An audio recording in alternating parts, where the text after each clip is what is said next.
Alô? Eu liguei só pra dizer que a vida é um incêndio, cheia de café e fúria. Here come on flat top, he come grooving up slowly. He got juju eyeball, he want holy roller. He got hands down to his knees. Got to be a joker, he just do what he please. Boa tarde, caros amigos. Estamos de volta nessa semana com Café e Fúria e hoje a gente começa o programa com um desabafo. Ontem eu publiquei no Facebook a seguinte frase: se algum dia eu disse que vivemos numa democracia, desculpem-me, eu me enganei. Eu quero fazer uma explicação inicial aqui. Existe uma história na vida do Voltaire, do filósofo francês Voltaire, que diz que quando ele era jovem, com cerca de 32 anos, ele teve uma discussão com um cavaleiro Chabot, e esse cavaleiro, se sentindo ofendido, ele enviou 2 capangas para darem um safanão no Voltaire, quando ele estava saindo da casa de um amigo. Mas ele deu uma ordem expressa, ele disse: não batam na cabeça, que algo de bom pode sair dela. É muito interessante essa história, porque existem certas coisas no mundo que são invioláveis e devem ser imunes de qualquer gesto de violência. Ontem a Polícia Militar do Paraná impediu que a população entrasse na Assembleia Legislativa para acompanhar uma votação que era do interesse dos servidores públicos e reprimiu com extrema violência a manifestação dos professores. A notícia que nós temos é que há mais de 200 manifestantes e professores feridos, alguns em estado grave. 2 comentários são importantes de serem feitos de uma forma um pouco mais aprofundada. Primeiro, eu sempre falei, e acho que é importante a gente começar a prestar atenção nisso, em Curitiba e no Paraná existe um espírito fascista.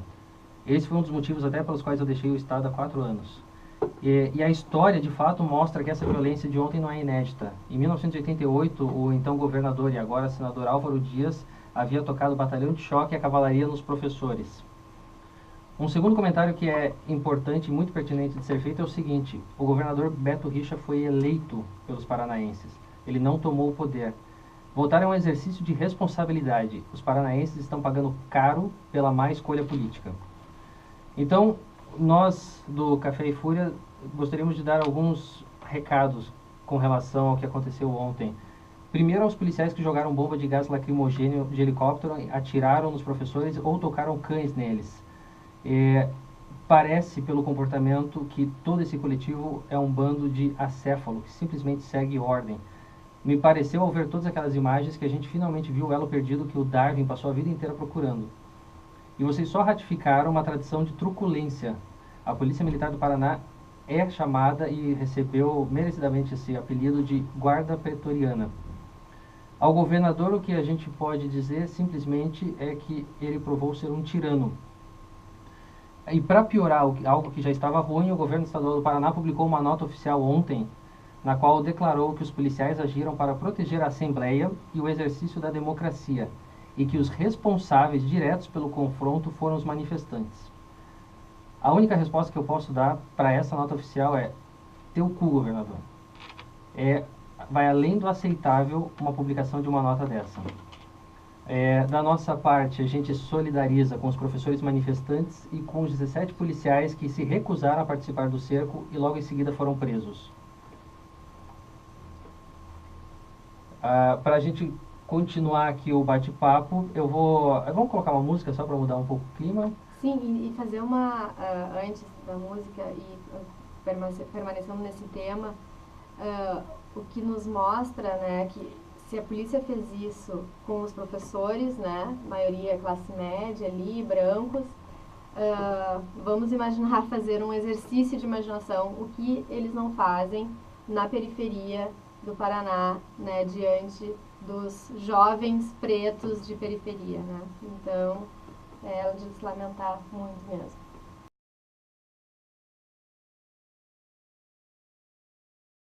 Então, nós estamos hoje aqui com o Carlos Thompson Flores. O Carlos é advogado criminalista, faz mestrado em ciências criminais e tem um livro publicado sobre stalking, a tutela penal do stalking, que inclusive estamos sorteando hoje para quem participar pelo nosso Facebook. Bom, Em primeiro lugar, eu vou agradecer, né, a presença do Carlos aqui com a gente e perguntar o que é, afinal, que é stalking e, né, do que se trata esse livro. Muito bem. Então, boa tarde a todos. Obrigado, Clarinha. Obrigado, Leandro, pelo convite. É um prazer estar aqui nesse programa que eu tanto gosto. E já respondendo a tua pergunta, Clara, eu digo que assim, o stalking, tem muita gente que acha que já foi vítima, gente que acha que já praticou, e ele tem um conceito bem amplo, e a partir desse conceito que eu gostaria que a gente pudesse começar a conversar, assim, para que a gente não começasse a falar coisas que, na verdade, não tem absolutamente nada a ver. Sim, vamos partir todos de uma mesma base. De uma mesma né? base. Então, assim, eu costumo apresentar como um conceito básico que o stalking, ele é um curso de condutas intrusivas e persistentes que são prolongadas indeterminadamente no tempo e que podem ser compreendidas como atos persecutórios, não queridos e perturbadores por parte da vítima. Tá? Isso é basicamente, assim, a estrutura básica do stalking é isso. Depois, como ele vai ser previsto na lei penal, pode mudar alguma coisa, mas essa é a base dele. Certo. E ele é uma conduta criminalizada, né, em alguns países, não no Brasil, é isso? Exatamente. Na verdade, o processo de criminalização do stalking ele começa nos Estados Unidos, na década de 90, mas a partir do início dos anos 2000 começa a haver uma exportação desse crime para outros países. E, notadamente, a Alemanha e a Itália, que foram os países que eu tive a oportunidade de estudar diretamente, eles trazem a figura criminal, a figura do tipo penal, do stalking no seu Código Penal, e aqui no Brasil nós ainda não temos essa previsão.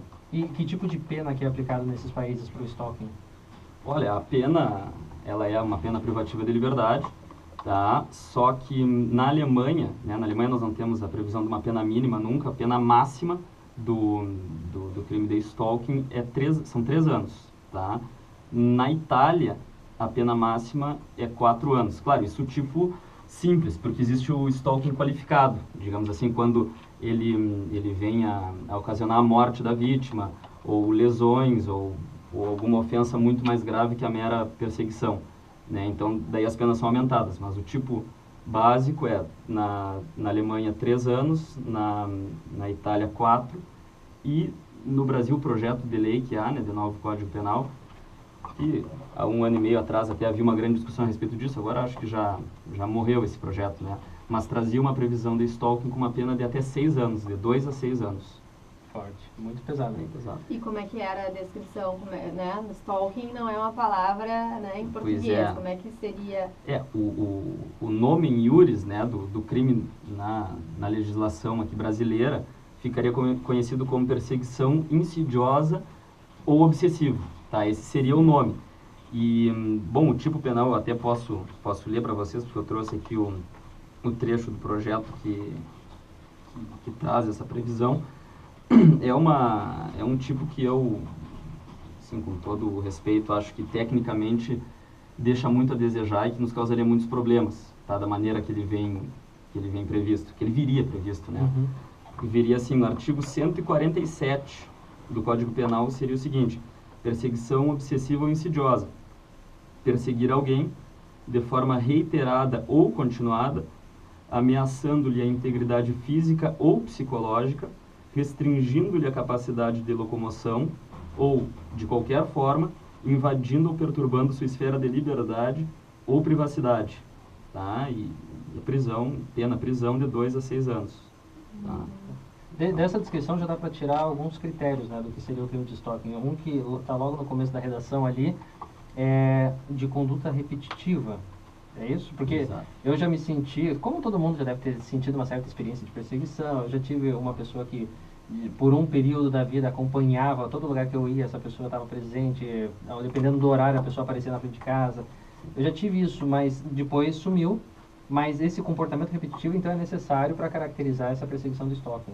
Sim, sem nenhuma dúvida. Na verdade, a repetição e o número elevado de condutas é um elemento base do stalking. Não existe um stalking com uma conduta ou com 2 condutas. Eu tenho para mim que digamos, a partir da terceira, a gente pode começar a considerar stalking, e obviamente analisando assim, o nível de lesividade de cada uma dessas condutas, né? Mas a reiteração é necessária sempre. Sim, e, bom, nos Estados Unidos é crime, na Itália, na Alemanha, porque se deram conta que era um problema social, né? A gente tem pesquisas lá, empíricas, comprovando isso, e queria te perguntar também, além disso, se aqui também não é uma realidade que existe no Brasil, então que nós já passou do tempo de que essa conduta também deveria estar criminalizada aqui ou não? Olha, essa tua pergunta é interessantíssima. Aliás, muito do meu livro eu me dedico a essa discussão. Eu particularmente não vejo, assim como com uma certeza de que vai trazer algum benefício para nós, brasileiros, se nós aceitarmos esse incremento punitivo, esse novo tipo penal. Tá? Mas eu reconheço, e por isso que eu estudei esse tema, que é um fenômeno de extrema relevância na sociedade. Mas qual é a minha opinião? É que o stalking ele se trata de uma conduta que existe há milênios na sociedade. Sempre existiu, não é um fenômeno novo. O stalking não é um fenômeno novo, é um fenômeno antiquérrimo. Tá? Por que nasceu essa demanda criminalizante pelo stalking? O stalking ele acompanha, assim, os motivos da criminalização dele, vários dos outros motivos da própria expansão do direito penal. Tem aquele livro do Silva Sanches, né, Expansão do Direito Penal nas Sociedades Pós-Industriais. Ali ele traz assim, os grandes motivos de por que o direito penal se expandiu tanto. O stalking ele vem nesse mesmo bojo. Vocês veem, por exemplo, assim, a própria sociedade do risco, tá? Esse momento histórico é um momento que dá, digamos assim, uma base para que o stalking se prolifere. E, bom, o óbvio, né, que é o incremento dos meios de comunicação e das tecnologias, porque antigamente existia stalking, mas obrigatoriamente esse stalking deveria ser vis-à-vis personalíssimo, assim, né? Uma questão, a pessoa tinha que estar presente ou no máximo mandar muitas cartas, né? Então, agora hoje tu tens telefone, tu tens WhatsApp, SMS, Facebook, Instagram, tu podes praticar stalking com uma pessoa que nem está no mesmo país que tu, né? Então, é um fenômeno que começa a ser discutido muito fortemente na década de 80, mas que digamos assim, se materializa como crime pela primeira vez na década de 90 nos Estados Unidos. E depois esses outros países, como Itália, Alemanha, Inglaterra, eles importam isso e adequam à sua realidade, né? O próprio movimento feminista, claro, tá? Teve um papel muito forte nessa onda criminalizante. Porque, assim, a própria esquerda punitiva que nós chamamos, né? Não sei se tu gosta muito desse termo, claro, mas eu digo que a esquerda punitiva tem o seu dedinho aí também. A gente até comentou sobre isso no programa passado, né? Eu prefiro o termo realismo de esquerda, né? Ao invés de uma esquerda punitiva, porque eu acho que, bom, o direito penal seleciona condutas para criminalizar, certo? Essa premissa a gente sabe, né? A partir desse raciocínio, eu penso que há problemas sociais que o direito penal até então nos preocupava, né?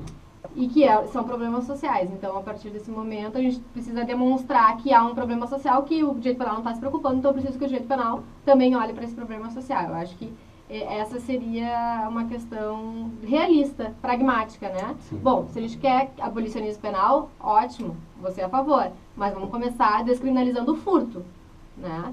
E aí a gente vai adiante. Mas numa situação atual em que o direito penal ainda é central na sociedade, né, e voltado para uma série de condutas, eu não posso admitir que outras sejam não selecionadas, né? E seria mais um preconceito que o direito penal traria, na minha opinião. Eu quero te fazer uma pergunta, Carlos.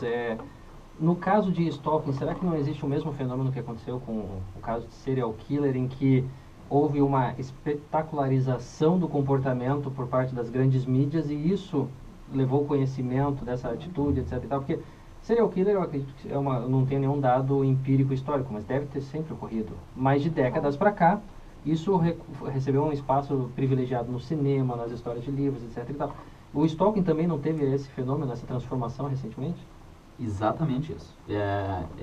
O fenômeno se dá de maneira extremamente semelhante a essa questão do serial killer, porque o stalking ele se transformou em algo um pouco da moda, assim, sabe? Por mais que hoje que as pessoas não tenham a exata noção do que ele é, mesmo sem saber, as pessoas gostam muito de comentar a respeito, mesmo sem saber. A palavra já entrou no nosso dia a dia, né? Já entrou. Você chama alguém de stalker? Tu chama a pessoa de Não, tu stalker? fala, eu tô stalkeando. Tô stalkeando. Né? Tô sendo stalkeado, fulano tá me stalkeando. Mas eu digo assim, fenomenologicamente falando, houve uma espetacularização e uma glamorização do stalking. Até porque ele, assim, o estopim para a criminalização, isso também tá aqui no livro, foi o assassinato de uma atriz norte-americana em 1989, a atriz Rebecca Schaeffer, que foi assassinada em Hollywood, na sua casa, por um fã assim, absolutamente obsessivo, que mandava centenas de cartas já há algum tempo para ela, cartas essas que inclusive algumas foram respondidas. Ele tinha o seu quarto assim, cheio de fotos e pôsteres, ele era realmente obsessivo e nunca ninguém deu bola para essa conduta desse rapaz. Até que um dia ele foi até Hollywood, bateu na porta dessa atriz, ela não atendeu, ele saiu, comprou uma arma, voltou, ela vendo que esse rapaz estava novamente ali, ela abriu e perguntou, bom, mas o que está acontecendo? O que está fazendo aqui? Nunca te vi na minha vida.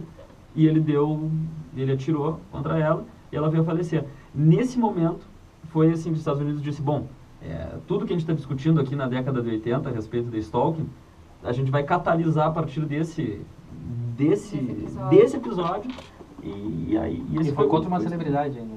Foi contra uma celebridade. Tanto é que as pessoas têm ainda uma imagem de que o stalking pode ser praticado só contra celebridades. Uhum. Algumas pessoas acham isso. Porque são vítimas mais fáceis. Seriam alvos mais visados, né? São os alvos mais visados. Toda pessoa pública tem uma propensão a ser vítima de stalking bem maior do que um desconhecido. Falando de pessoa pública, será que o stalking ele é maior para a pessoa pública ligada a entretenimento do que a política, por exemplo? Eu vejo que sim, que é um pouco maior, mas os políticos também sofrem, e há estudos também a respeito disso. Há estudos, inclusive, que dizem que os funcionários públicos têm mais propensão a ser vítima do que os profissionais autônomos ou liberais, porque o funcionário público ele tem uma rotina mais certa, mais fácil de acompanhar. Fica mais fácil de acompanhar a entrada, a saída do trabalho, a chegada em casa, o que faz. Então, todas essas coisas, elas influenciam. Meu horário que é todo maluco, então seria uma dificuldade. Pra ti, é bem difícil que tu seja vítima de stalking. Eu acho que aquela pessoa que estava stalkeando, ela desistiu por causa disso, porque ela não conseguia mais acompanhar. É que tu não disse, é que o Leandro... muito difícil, cara. Deixa eu É muito difícil de stalkear. O Leandro disse que já foi vítima de stalking, então é por isso que ele tá... É que me preocupa porque certa madrugada eu acordei às 3 da manhã, fui abrir a janela para sentir um pouco da brisa do verão. Quando eu olhei para baixo na rua do meu prédio, havia uma pessoa sozinha ali na rua olhando para minha janela. Nossa. Aí então eu me considero por um período da minha vida, é uma experiência interessante, Eu não sofri nenhuma violência maior. Sim, mas... Eu quase me senti uma celebridade, né? Quase te sentiste. É. Mas é que tu é, né? É verdade. Tu é uma apresentadora. Agora me diz uma coisa, você colocou ali no começo do teu livro uma letra de música, e foi uma coincidência, porque eu comecei a procurar música que pode descrever esse comportamento doentio. Eu descobri essa música e eu descobri no teu livro também que tem a letra dessa música, que é Every Breath You Take. Até então eu achava uma música romântica, e agora eu tenho um certo horror a ela, quando eu comecei a ler a letra a partir dessa perspectiva. Exatamente. E a gente pode tocar essa agora, e em seguida tem uma outra bem interessante também, tem uma música do Foo Fighters, que é Walking After You, que a letra também é pavorosa se a gente analisar sobre esse viés. E aí, bom, a gente volta para tentar achar esse limite, até onde é um romantismo, ou até onde é um ciúme e passa a ser aí é a grande discussão, aí é que... Vamos lá.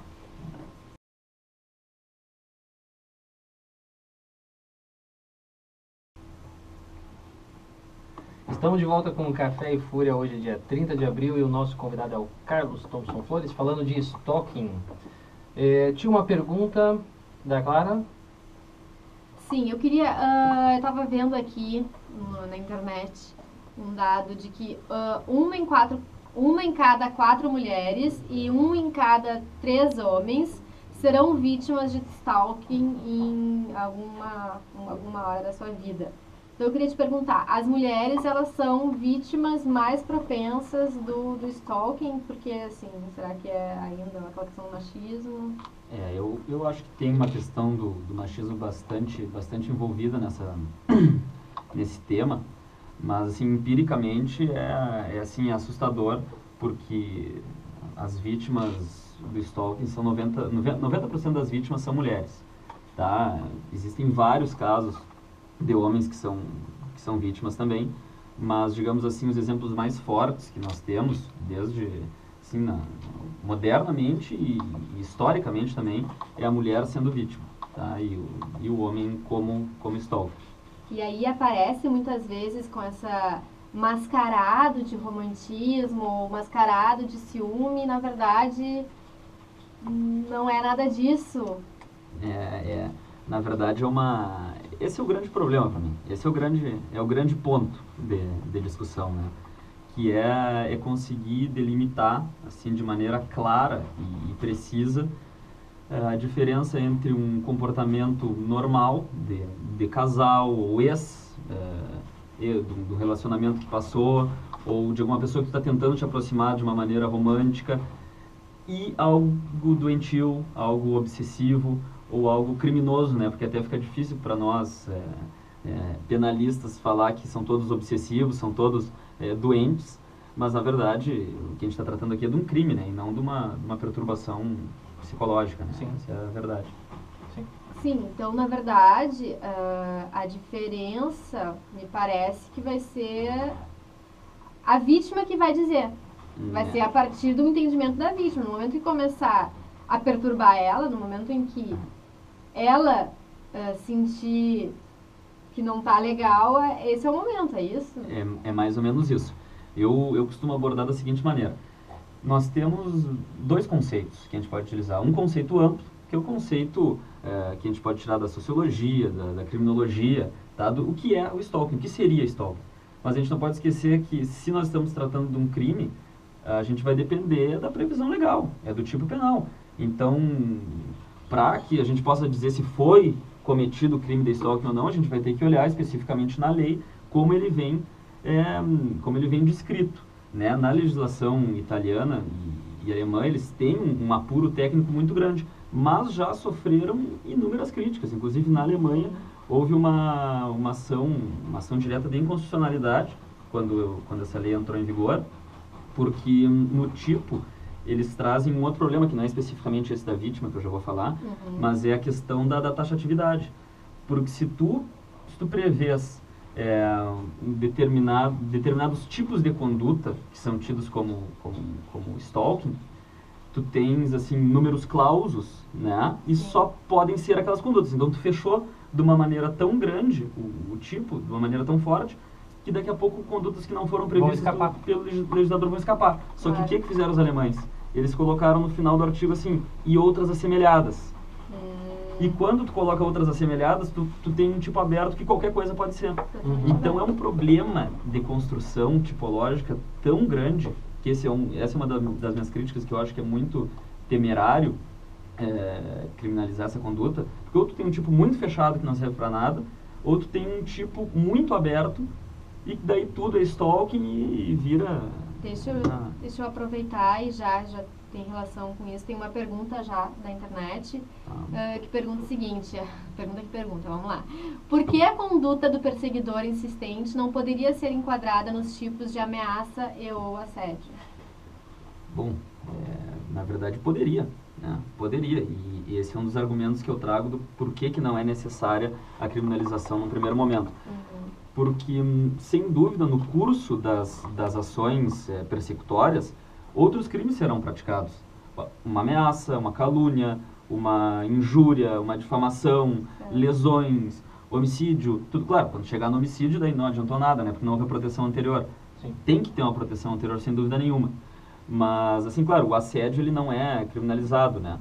Mas claro, o stalking é uma forma... É uma espécie de assédio. É uma espécie de assédio. Um assédio psicológico, tá? Que é como eu costumo delimitar como assédio psicológico e não um assédio moral, né? Como seria o bullying, no caso, que as pessoas se confundem muito também. Qual que é a diferença, então, do bullying? É porque é o seguinte, nós temos, assim, o Porque é gênero... verdade, o bullying não deixa de ser uma perseguição, Exato. né, de uma pessoa, mas daí com outro intuito, né? Mas é uma perseguição também. Exatamente. Então, por isso que as pessoas se confundem, mas assim como nós temos outros tipos de assédio que são crimes em outros países, como o mobbing laboral, que também é uma espécie de bullying, só que no trabalho. Só que no trabalho. Tens o mobbing imobiliário, que nós vemos aqui também no Brasil, principalmente no litoral catarinense, que é quando as imobiliárias começam a digamos assim, a ter ações para que os condôminos, para que os inquilinos saiam de determinados imóveis em regiões que se valorizaram, entendeu? E elas precisam daquele terreno. Então, existem muitos tipos de assédio, mas, digamos assim, as duas espécies, grandes espécies dentro do assédio são o assédio psicológico e o assédio moral. Tá? No assédio psicológico, tu tens uma questão assim de causar um desassossego, uma perturbação psicológica na vítima, sabe? O medo, seria o medo, tá? E no assédio moral é diferente, porque é uma questão mais de aviltamento, de ridicularização, de humilhação, e é algo muito, muito interno para a pessoa, é um sofrimento mais em relação à sua imagem, não em relação à sua liberdade, essa seria a grande diferença. Por isso que o bullying seria uma forma de assédio moral. Também é assédio psicológico, porque é muito estreita essa diferença, tá? Mas é muito mais um assédio moral do que psicológico. Tem uma piada que rola entre os memes da internet aí, que diz que hoje em dia a gente tem que se cuidar nos encontros para, no primeiro encontro, você não deixar escapar que você já conhece a vida da pessoa pelo que você viu no Facebook. É verdade. Então, qual que foi a influência da internet e dessas redes sociais virtuais pro stalking? Aumentou muito? Mudou? O que aconteceu? Aumentou drasticamente e com certeza eu posso dizer que se não fosse a internet e todos os recursos tecnológicos, o stalking seria algo assim de mínima importância. Seria aquele stalking clássico de perseguir na rua, de esperar numa parada de ônibus todos os dias no mesmo horário, que é realmente algo extremamente desagradável e lesivo. Mas a internet tem um papel fundamental, porque ela potencializou o stalking também. Ela não só potencializou a difusão de informação, enfim, mas ela potencializou o próprio stalking. Né? E a maneira de se perpetrar. E a maneira de se perpetrar, facilitou. Tu tens como acompanhar a rotina da vítima, mas tu também tem como interferir. Tu pode destruir a timeline ali da pessoa, timeline não, o feed de notícias, o que tu quiseres, ali no próprio inbox, o próprio WhatsApp. Tudo isso é muito invasivo, digamos assim, hoje em dia, né? Então a internet é uma arma fortíssima. Principalmente porque a noção de privacidade também se flexibilizou na internet, né? Até um dia fizeram um comentário no Facebook que eu achei ótimo, apesar de não concordar 100%, mas estavam reclamando da nova política de privacidade do Facebook e alguém colocou lá, não, mas reclamar de política de privacidade no Facebook é igual reclamar que passaram a mão na bunda no meio da suruba. Sim. Então, assim, também esse contexto de redes virtuais flexibilizaram muito esses limites, né? As pessoas se expõem muito. Sem nenhuma dúvida, mas o que eu acho em relação ao Facebook especificamente, tá? Mas caberia perfeitamente em outras redes sociais, como o Instagram, é que se a pessoa está disponibilizando ali a sua rotina, suas fotos, não há problema que alguém passe o dia inteiro no perfil dessa pessoa, analisando onde ela foi, que horas ela saiu, que horas ela chegou, com quem ela estava, que foto se é rico, se é pobre, se não sei o quê. Tu pode saber absolutamente tudo a partir dali. Mas esse acompanhamento da vida da pessoa, embora extremamente desagradável, não é stalking. A pessoa está perseguindo, mas, digamos assim, não como nós prevemos, assim, criminologicamente, penalmente. Não é um stalking relevante em termos de mídia criminal. Né? Até porque se tu não mantiveres contato com essa pessoa e não praticares nenhuma conduta intrusiva... Não chega a concretizar. Não se concretiza, né? Até porque tu depende muito da percepção da vítima e do sentimento dela de desassossego para poder caracterizar isso, né? Sim. E...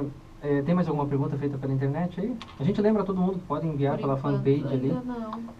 E existem mulheres stalkers? Você disse que a maior parte é homem, mas esse comportamento existe nas mulheres também? Sim, existe muito e até acho que cotidianamente a gente se depara com mais casos de mulheres, eu diria isso. Não cientificamente, não empiricamente, porque se nós fizéssemos uma pesquisa, sem dúvida nenhuma, a maior parte dos stalkers são homens e a maior parte das vítimas são mulheres. Sim. Mas conversando, eu vejo muitos homens assim que dizem, fulano Que está reclamam. me stalkeando, fulano está fazendo tal coisa. Mas é o que eu digo, não é o stalking crime, né? É aquele stalking que, assim, É só um cotidiano, comportamento que as que incomoda. pessoas se acostumaram a chamar de stalking, e pode ser chamado assim, de uma maneira leiga, né?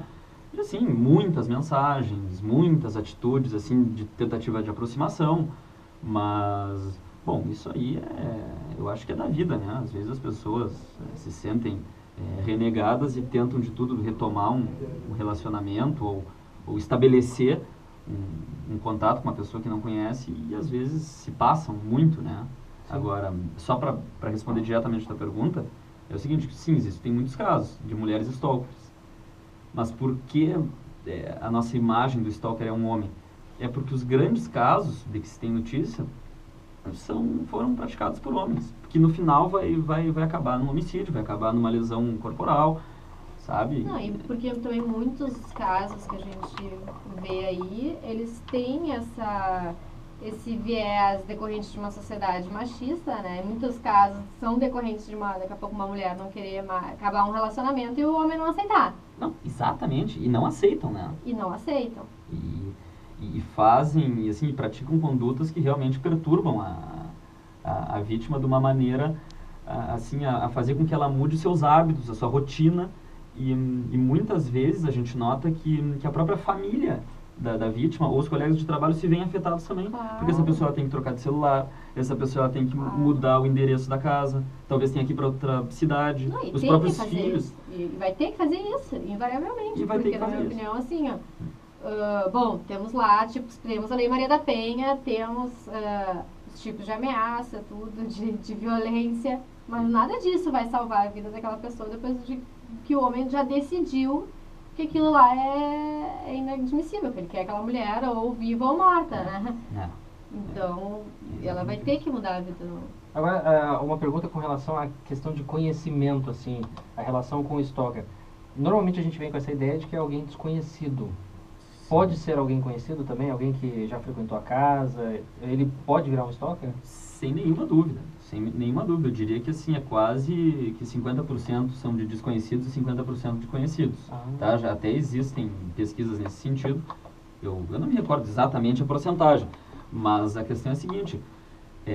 No caso de celebridades, políticos, como a gente vinha conversando, normalmente eles são assediados por desconhecidos.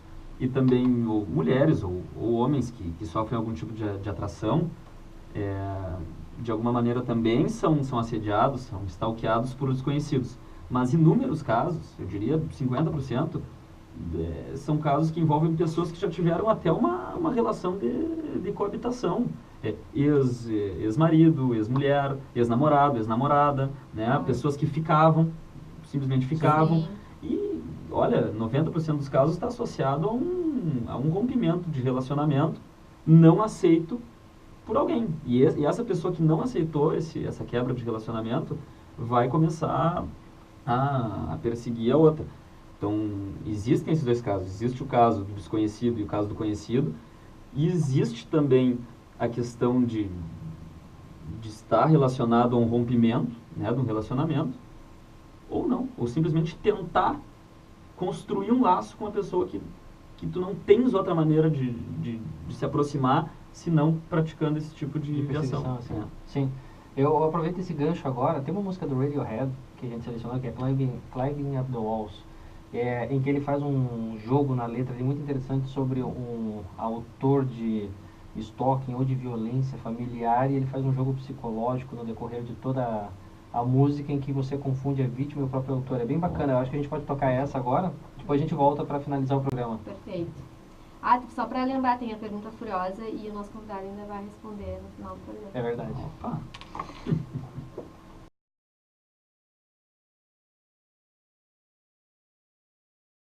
Estamos de volta com Café e Fúria. Tia, tu tinhas uma história boa para contar a respeito de stalking. Qual é essa história? Exatamente. É um caso que aconteceu nos Estados Unidos há mais ou menos 1 ano e meio atrás, tá? Que exemplifica bem como stalking pode ser perpetrado de diversas maneiras, e daí agora cada um veja aí se acha que esse cidadão deveria ter sido preso. E por isso a dificuldade de tipificação, né? Porque Extremamente os difícil. verbos do tipo aí fica totalmente... Complicadíssimo. O que aconteceu foi o seguinte, um rapaz já vinha stalkeando a sua ex-namorada, obviamente ela tinha acabado com o relacionamento, ele já vinha fazendo muitas ligações, ele já vinha visitando muito essa pessoa na casa dela e tal, e essa menina ela teve que trocar de endereço, trocar de número de telefone, tudo, só que a única coisa que ele ainda sabia dela é que ela trabalhava num restaurante que entregava pizzas, e ela era telefonista. Então o que ele fez foi o seguinte, no intervalo de 30 minutos, ele pediu 150 pizzas. Tá? Então ele ficou durante 30 minutos, ininterruptamente, ligando e pedindo. Ele pediu 150 pizzas, que foram entregues, obviamente, tá? Porque era a única maneira de ele conseguir conversar com essa pessoa e ouvir a voz dela. Como nos Estados Unidos isso é crime, essa pessoa chamou a polícia, né? Essa menina chamou a polícia e o cara foi preso. A questão, bom, nos Estados Unidos, não é como nos Estados Unidos é crime, na verdade, é como a vítima se sente numa situação extremamente maluca, né? Porque eu me sentiria extremamente intimidada. Que uma pessoa que pede 150 pizzas pra ficar ouvindo a minha voz num período de 30 minutos não quer fazer. Ei, era tudo o mesmo sabor? Pois é, essa informação eu não tenho já. Que trabalheira, né? Cara, os caras devem ter ganho bastante dinheiro no restaurante, pelo menos. O duro é mandar tudo, né, cara? Imagina quantos motoboys pra entregar isso. Barbaridade. Agora a gente lançou uma pergunta aqui, a gente sempre faz a pergunta furiosa. Nossa. Tem aquela expressão famosa, eu queria ser uma mosquinha só pra ver, aí a pessoa fala que ela gostaria de ver. Se pudesse ser uma mosquinha, o que você gostaria de ver? O que eu gostaria de ver? Cara. Essa é difícil, essa é tão difícil, Essa é tão difícil que a gente só teve, o pessoal tá em crise existencial depois dessa pergunta. Não, mas eu vou dizer uma coisa pra vocês, assim, tem uma coisa, assim, hoje no Brasil, que me angustia, assim, que eu não sei o que vai acontecer, que é esse nosso querido Eduardo Cunha, que eu não sei o que ele tá fazendo. E eu vou dizer uma coisa pra vocês, se eu pudesse, eu passaria um dia inteiro, se eu fosse uma mosquinha, cara, eu ia passar o dia inteiro do lado desse cara, só ouvindo o que ele tá fazendo, porque eu não sei o que esse cara vai fazer com o país, cara. Eu não consigo entender, desculpa, então eu queria... É uma pesquisa de campo, né? Uma pesquisa de campo, ficar no gabinete dele, ver o que ele está tentando fazer, porque assim é uma coisa... Deve ter umas 2, 3 strippers lá. Sem nenhuma dúvida, Alguma coisa recalcada ali tem, cara. A bancada evangélica, né? A resposta que mandaram aqui é como uma boa mosca ficaria vendo... Quase li errado aqui, como uma boa mosca ficaria vendo as merdas que a bancada evangélica faz na vida privada. Genial! Eu tinha lido as merdas que a bancada evangélica faz na privada, cara. Na privada. Sim, na privada eles fazem literalmente, né? Mas eles replicam isso pro dia a dia também. E aí a gente tem que depois ficar cheirando a merda deles. Exatamente. Bem lá de Brasília. Que horror! Ficou escatológico no final do programa. Eu tenho que dar um último recado aqui. Na semana que vem, terça-feira, o Instituto Tolerância vai fazer um seminário, o Seminário Tolerante contra a Redução da Maioridade Penal. Ele vai acontecer no Foro Central 2, é o novo foro ali, a partir das 19 horas. É um seminário onde haverá uma série de palestras, a gente já falou isso no último programa, é uma série de palestras sobre a redução da maioridade, explicando quais são os nossos argumentos, e no final vai ser apresentada a Carta de Porto Alegre contra a redução da maioridade penal. O que a gente pede teve muita procura, e como o espaço é limitado ali, o pessoal do Instituto tem pedido para que todos os interessados entrem na página www.itolerância.com.br e se cadastrem previamente para garantir uma vaga ali, para não correr o risco de ficar de fora, porque houve um interesse maior do que o esperado até. Então estão todos convidados, aqui em Porto Alegre. Qual que era o outro recado? Eu só queria mandar 3 abraços, porque eu acho que assim, programa de rádio sem abraço não é programa de rádio, né? A gente é geração Xuxa, né? A gente sempre manda abraço. Manda abraço pra todo mundo. Eu quero mandar 3 abraços para 3 pessoas que eu sei que estão ouvindo. Eu quero mandar um abraço pro Matheus Tomé, que é estagiário lá no escritório, o guri bárbaro, e tá lá escutando, já me mandou mensagem aqui. Quero mandar um abraço pra Vitória, também tá escutando, uma guria maravilhosa. Tá? E o meu último abraço vai pro Stefano, que é um amigo meu, que é stalker, e eu faço uma pesquisa juntamente com ele, porque ele é um stalker. Tá? Ele é um stalker assumido. Ele é um stalker assumido. Mas ele não causa danos, ele é um stalker então, mais assim... Eu mando um abraço também pra minha stalker, que faz tempo que eu não vejo ela. Exato, manda um abraço pra tua stalker. Um abraço, minha stalker.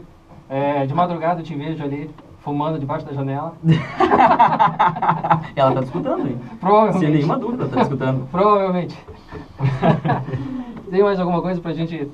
A gente deixa já o... A gente vai dar espaço agora pro Léo Felipe com o programa Elefante. Então, muito obrigado por nos ouvirem. Nos encontramos novamente na semana que vem com novos temas a respeito de violência e direitos humanos. Um forte abraço e até o próximo café. Valeu. Valeu.